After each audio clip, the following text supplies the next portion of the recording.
Hello, selected St. Paul's Academy students that will be answering some additional questions on Google Classroom and submitting these to me, potentially winning some prizes, getting some gold stars, etc. Okay, so I'm going to go through this question, which is a little bit of a more in-depth extended writing question on volcanoes. I'm going to show you how to answer it, and specifically I'm going to pick two volcanoes that we can answer the question on. So if you have any questions on this, you could always comment on the post that I put up on Google Classroom, where you can see this task. Okay, so the question is: compare two types of volcanoes, refer to how they are formed, their shape, the materials that erupt from them. Okay, so three things that we're looking for to talk about where we compare these types of volcanoes. Now, because the question says compare, normally what we do when we answer a question, we use the bug technique, and the bug B stands for box. We box the command word, and here we're being asked to compare two ideas. Our two ideas are our volcano 1, which is whichever the first one we choose, and volcano 2. We're going to try and use some comparative words like whereas, on the other hand, etc. Or similarly, if you wanted to draw some similarities between the two. When it comes to this question, you do want to have the two types of volcanoes that you're going to compare in mind. Whether it be a cinder cone volcano, which mostly forms from the ash and dust that falls from any type of volcanic eruption. So it can happen along either type of plate boundary for where it's formed. A composite volcano, which is generally formed at destructive plate boundaries where the plates are moving towards each other.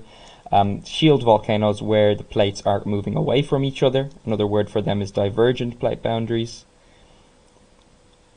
Over here we said that this happens at convergent or destructive plate boundaries. And down here, a lava dome volcano, similar to a super volcano, which if you've watched the documentary or aim to that we watch here at St. Paul's, or if you would like to watch that video, I'll include the link below.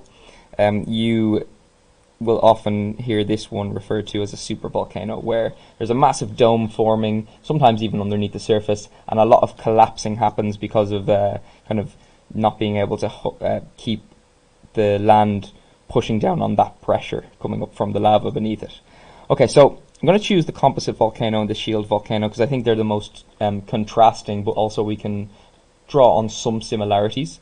And we're going to start on how they're formed. So it's very different. We're going to start off with the composite volcano. These are formed at destructive plate boundaries. Again, you're going to write this in full sentences in your paragraphs. And I'm just going to put down the key words for you to build those sentences.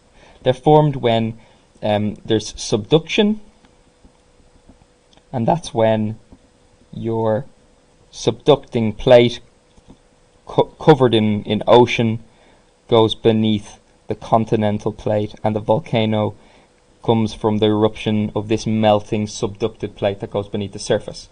Now, that's how this one's formed, from that intense pressure from the two converging plates. On the other hand, your shield volcanoes, these are formed completely differently. They're formed from a less intense pressure. They form at divergent plate boundaries. No subduction is involved. And what happens is a gap opens up in between the two plates. The magma coming from the magma chamber can rise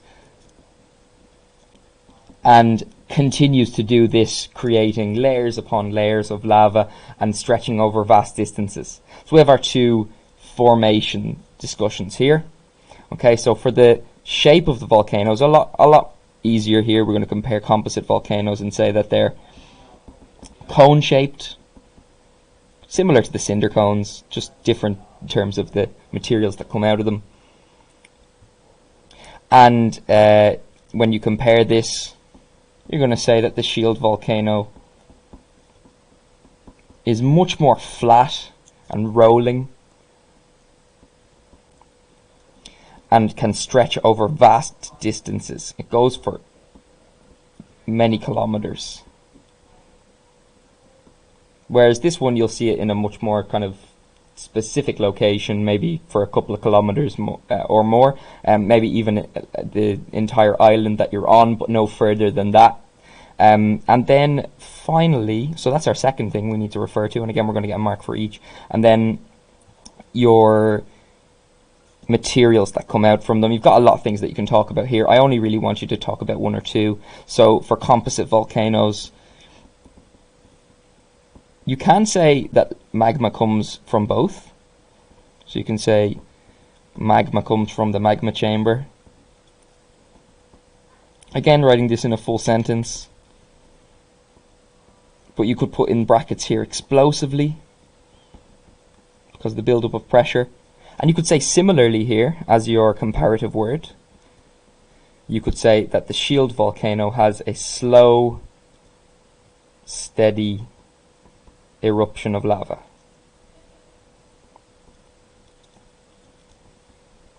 And that's the answer. I hope you get on well with it.